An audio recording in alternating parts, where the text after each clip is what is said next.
ئەو کەسەی کەوا خوازیارە و حەزی تەواوی هەیە کە لەگەڵ فڵان کەسە هاوسەگیری بکە، بەڵام ڕێگریەک لەلایەن ماڵی باوکی کچەکەەوە یان کوڕەکەەوە دروست بووە،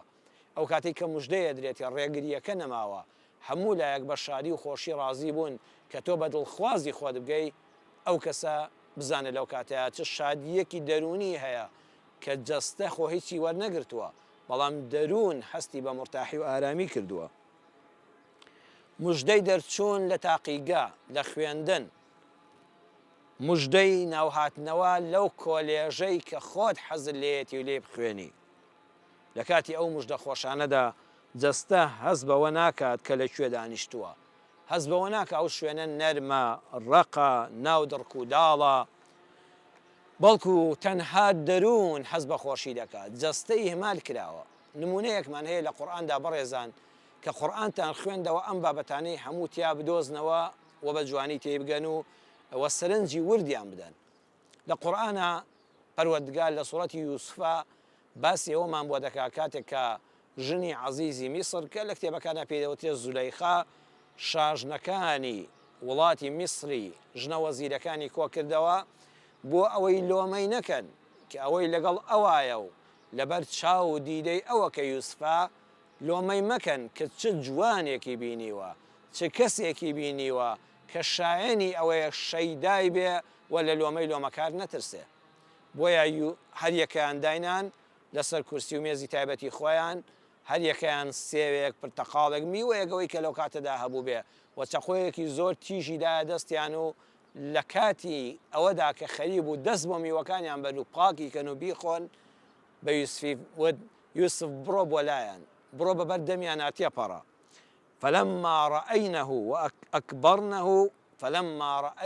أكبرنه وقطعن أيديهن وقلن حاش لله ما هذا بشرا إن هذا إلا ملك كريم. سورة يوسف آياتي السيويك. فلما رأينه كاتا آفرد كان يوسف صلاوي لكنه سريان برز كده ويوسفيان بيني أكبرنه همويان بديتني حفصان هۆشیان لای خۆیان نەما و دیمەنی جوانی سەرنجڕاکێشی بێوێنەی یوسف مەستی کردن. وقطعن ئەیدیەهن قورئان دەفەرمێ لەو کاتەدا هەموویان دەستی خۆیان بڕی، واتە نەک کەسێک و دوو کەسیان، هەموو دانیشتوان و شاژن و خاتوونەکانی کۆشکەکانی میسر هەر هەمویان دەستی خۆیان بڕی و لە جیاتی ئەوەی چەقۆکە بە میوەکە دابێنن بە دەستی خۆیان داهێنا. وقلنا حاشا لله ما هذا بشرا وتيان بڕوا بکە ئەمە بەشەر نییە، ئەمە مرۆڤ نییە، إن هذا إلا ملك كريم، ئەمە فریشتەیەکی زۆر بەڕێز و پاک و پوختە. بەڵگەمان لەسەر ئەوەیە خۆ ئەم ژنانە هیچیان نەخواردبوو، دەستیان لە هیچ شتێک نەدرابوو، هیچ پارەیەکیان وەرنەگرت بوو کە بڵێ جەستە هەست بە ئارامی بکە، تەنها بە بینینی ڕوخساری جوانی یوسف سەلامی خوای لەسەر بێ ئەو گەنج و لاوە جوانە بێوێنەیە هۆش و هەستیان لەسەر ئەوە نەما کە ئازاری دەست بڕینچێت تۆ دەرزیەک بەردەستت دەکەوێت خێرا دەست دەکێشیتەوە کەچی ئەوان ئەو چەقۆیان دێنا بە دەستی خۆیاندا و لە جیاتی میوەدایان بڕی خوێن لە جەستەیان دەچۆڕایەوە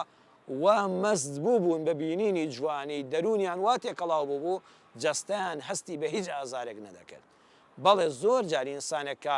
لە شوێنێکا دانیشتووە